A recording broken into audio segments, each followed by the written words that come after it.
makes her bid for a little piece of history. Hello and welcome to another episode of The Run of the Race. Brittany Taylor and Mark Warwood with you to review everything that happened on Bovine Stakes Day. And Mark, Mother Nature certainly delivered on Saturday. Certainly did. You'd know better than most. You were out in it for most of the day. It was okay for the first half of the meeting, but race number 8 won by Great Again and Peter Hall. It was monsoonal at Belmont Park. It was rather funny, I must say. All you can do is laugh, otherwise you'll cry, because it was absolutely pelting down come that last race. It'll be interesting to see how this impacts on the figures that we see today. Now, the first 4 races were all run under really quite dry conditions. We'd had the rain during the week, but it was a really lovely surface. And then obviously, as we start getting through the rest of the meeting, the rain did start to fall. So let's have a look at the figures from the very start. And this one was won by a 2-year-old on the quick backup, stepping up in distance, Maricino. Led them at the 600 mark. Eye of the Day approaching the home corner, 3/4 clear. From on the outside, Maricino. Kelvin down on the fence is third as they set sail for the judge. And then Rhythm Star being trailed by Ascendancy. Snips away last is Sacred King. Eye of the Day headed for home down to the 350. Kick 2 clear from Maricino, which hit a flat spot. Kelvin trying to bullock out underneath of it. And then a further 3 lengths. Rhythm Star with Ascendancy running on. Eye of the Day, Maricino and Kelvin between them. 150 left to go. Maricino on the outside got the head in front from Kelvin. Maricino, Kelvin, but it's Maricino too strong. Maricino beat Kelvin. Maricino taking out the 2-year-old event of the day. Now, this time last week we were talking about Maricino as having ran the fastest 200 of the entire day. That's a big effort for a 2-year-old, and we've come out and seen win since. Big difference was the step up in trip. From 1,000 metres, twice raced over the 1,000 and been outpaced in both of those. Stepped up to the 1,300 metres and got the job done, and the figure was okay as well. For getting Eye of the Day out of this race, finished third, has already won her maiden.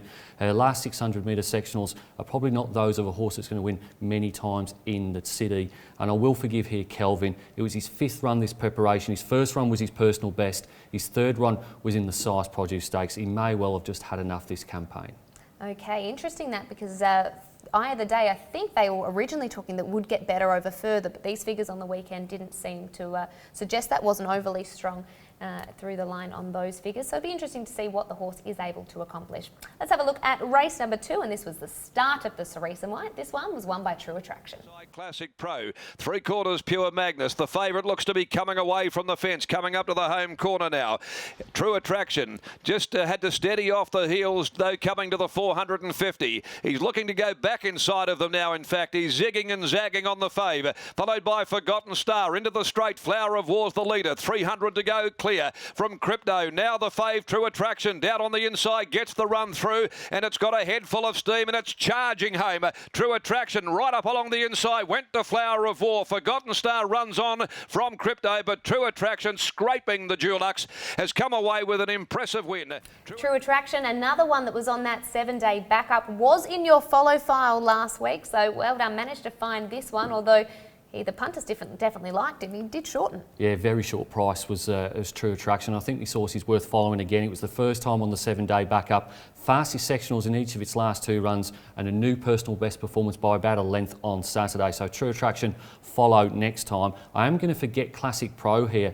Not got close to what was a huge personal best in the Sheila Green Classic in any of its recent runs. You'd have to suspect this horse is over the top now, and I will forgive Flower of War here. Went faster than previously in the first half of the race. Was only half a length off her PB performance. I don't think she's as good as maybe her record suggests, but she's certainly not bad either. All right, from one Cerise and White win to the next. This one, race number 3, was taken out by Western Pride. To sit deep, coming around is wider.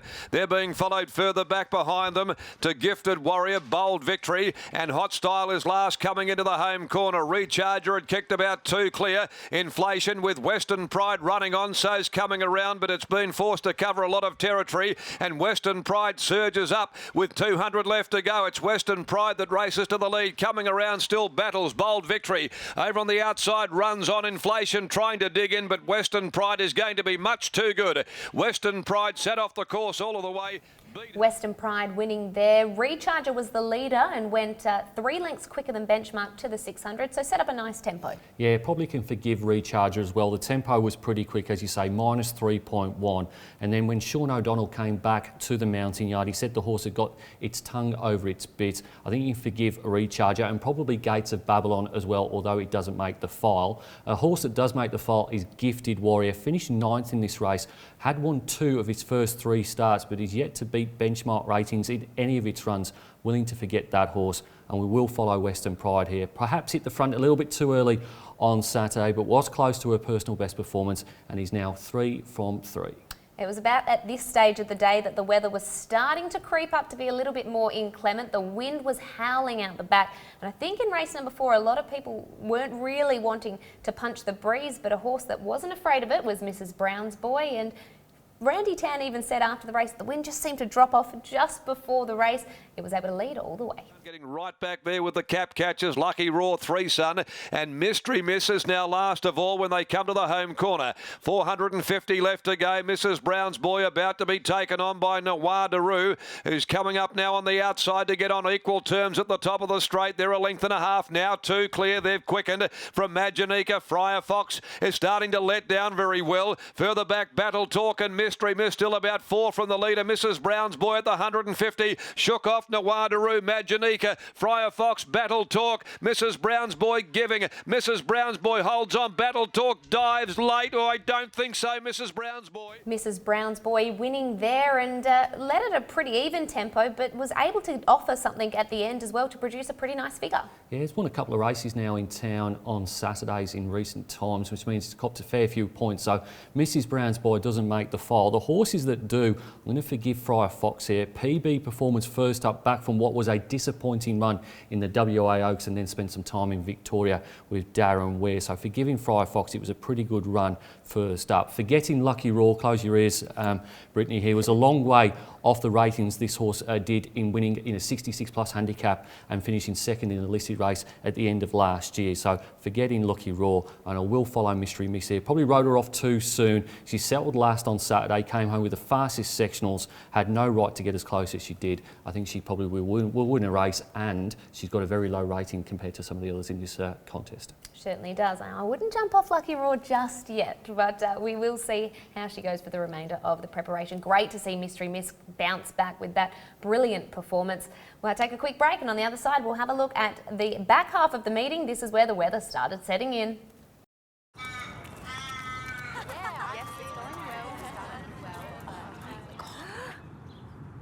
Turning up for a picnic with chicken chunks? Ooh, orchies.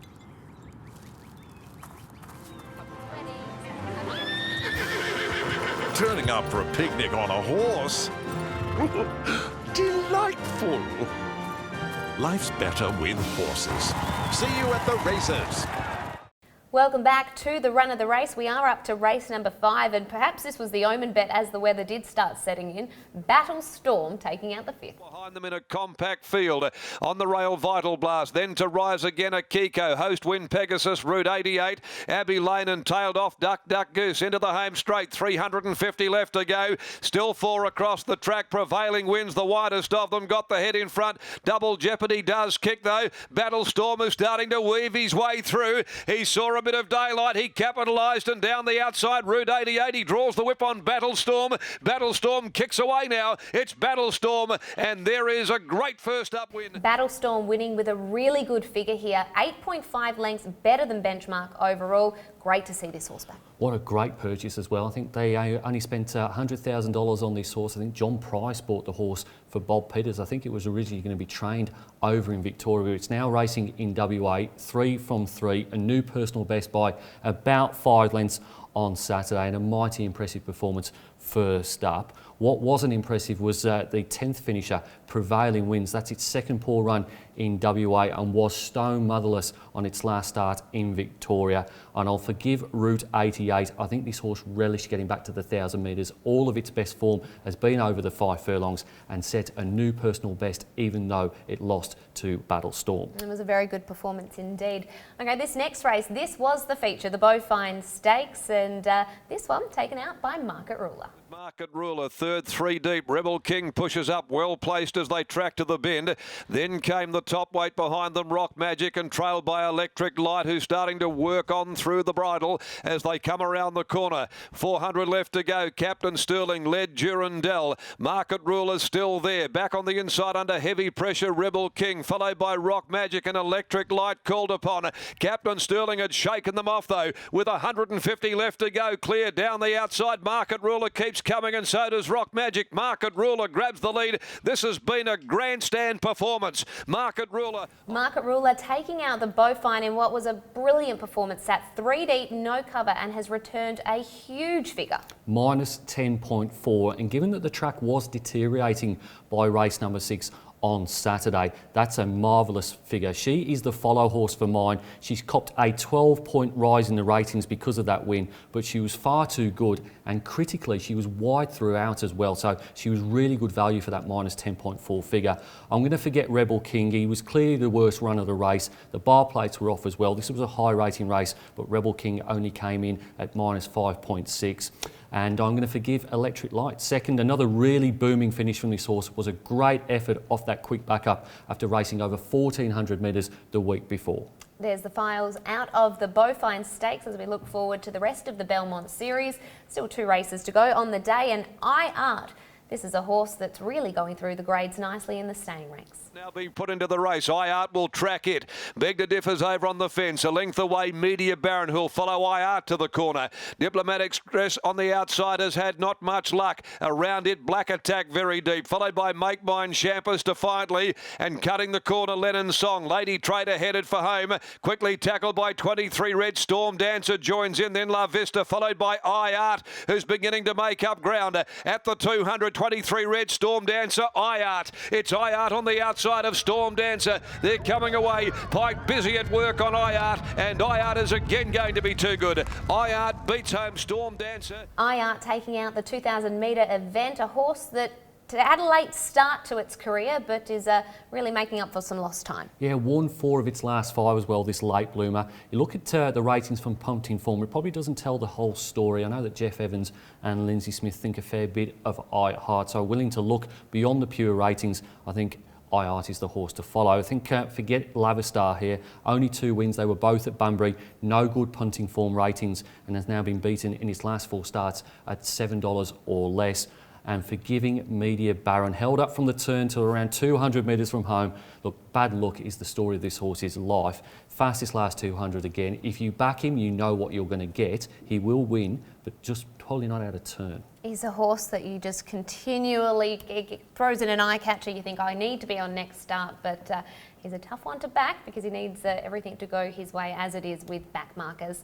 Still 1 race to go on the day, and Lindsay Smith didn't need to take any step out of the winner's circle because he won this one as well. Great again, and just have a look at these conditions. Kick well clear, great again, the Velvet King, and they're really at each other a long way from home. They've kicked about 3 or 4 to Flirtini and Masquerade, who wanted to come off the bridle. To the outside, Diablerie, Rock on Tommy, trying to make some ground. Into the home straight, though. A real test of attrition. Great again, surging to the lead, though. Put paid to the Velvet King. He's gone for home. Great again, kicks away. Flirtini is starting to run on very well. She's starting to cut the margin down. Great again, Flirtini cutting back to the inside. Great again, kept going though, really responding for Hall. Too good, fabulous first up win. Boy, that was tough. Great again beat Great again, not minding the torrential conditions, and I don't think this figure is quite a representation of just how good the victory was. I think the torrential rain between races 7 and 8 meant that the track was a lot softer than the official rating of a soft 6. They didn't downgrade the track, maybe just because there was 1 race to go, but we were certainly on a heavy track by that stage, maybe a heavy 9 or even a heavy 10. It was that wet out there. Looking at the files, I'm going to follow Flirtini out of this race. Lost no admirers for mine in this contest. I'm going to forgive the Velvet King. He was on speed in this race. I think he will be a contender in the Belmont Guineas. And I'm going to forget old Rock on Tommy. He's not one of mine, and I think he does need a really soft tempo. I know it was 1,300 metres. He's probably better at 1,400, maybe a mile, but he's in the sack file for me now. Really looking forward to that Belmont Guineas, as you just mentioned. You've got Flirtini in the follow file, and great to see the Miller camp and the owners giving Chloe Azzopardi a chance. They've listed her that she will be the rider in the Belmont Guinea. So great that Chloe gets that opportunity. Let's have a look at the meeting in its totality. Who was our best performed horses of the week? Well, clearly the best overall rating was Market Ruler in the feature race, minus 10.4 overall, and to the class minus 5.7. I thought the week before's meeting at Belmont Park was pretty low on quality, but you certainly couldn't say that about Bowfine Stakes Day. Looking at the class ratings, Battle Storm, he will be winning black type, you would think, down the track, minus 8.5 overall, the class of minus 6.6. And then looking at the closing sectionals, Market Ruler gets in there for the last 200, but it's otherwise dominated by Electric Light. This horse is low flying at the moment, and I think Adam Durant's got to find a race that she can win. It just shows how good she was in that sprint home in the Bowfine. Okay, we'll take a break, and on the other side, we'll see how our tipsters fared this week. Arriving for a hot date on a moped. Disappointing.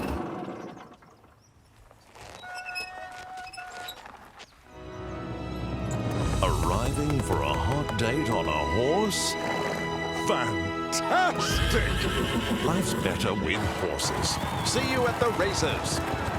Welcome back to the Run of the Race, where we are looking at the tipping competition, and there are a few big price winners on the weekend. What did this mean for our total possible score? Nearly 2,500 points were up for grabs. Some really big prices, not just the wins as well of Mrs. Brown's Boy and Great Again, but look at triple event in the fifth race. It was won by Battle Storm, but $14.30 the place. That was the best way to race 5. I like the alias of our winner this week, Director's Lounge.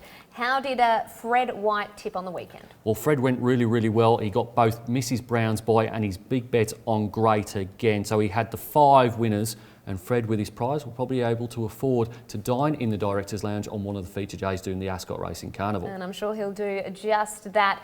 Does that get him into the top 8? It certainly does. He comes in at 6th place, does Director's Lounge, on 2,107 points. It's all change at the top. The new leader is Matthew 6 on 2,427 points and 80 cents. He was one of the ones that had Great Again with his big bet. Yes, there's not much between those scores at the top, so keep trying to tip those big winners. Another chance this weekend on Hyperion Stakes Day. Let's have a look at the last 3 editions.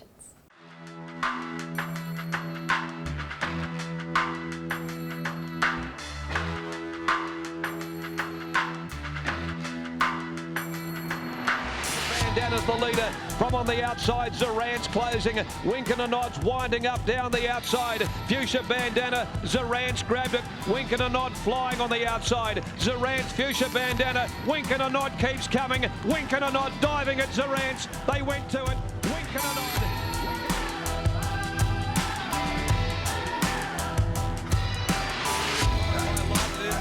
Zorant's runs on, but Scales of Justice now drops a gear. He drops 2 gears, he pulls away. He's 3 in front now with 100 left to go. From on the outside, Zorant's running on, but it's all Scales of Justice, and the Group 1 Railway winner back in the Hyperion won it comfortably. From Go to Woe, Scales of Justice beats Zorant. Gattinger's coming down the outside. Still Great Shot in front of Material Man trying to reel it in. Hoonamu's coming through it on the inside. It's Great Shot joined by Material Man. Great Shot fighting hard just in front. Material Man driving. Great Shot, Material Man. Material Man's done it again. Material Man got up in the last couple.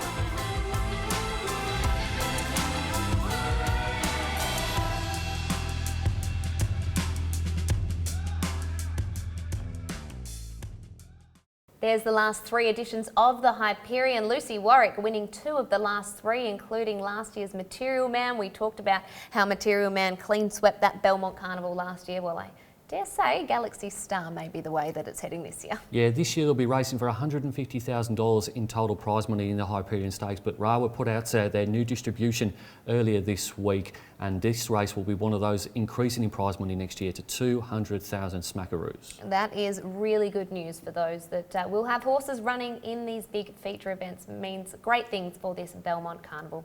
Thanks for joining us for another episode of the Run of the Race. We hopefully that you learnt a little bit of something out of the data from punting form this week. We'll catch you next week. Bye for now. She makes her bid for a little piece of history.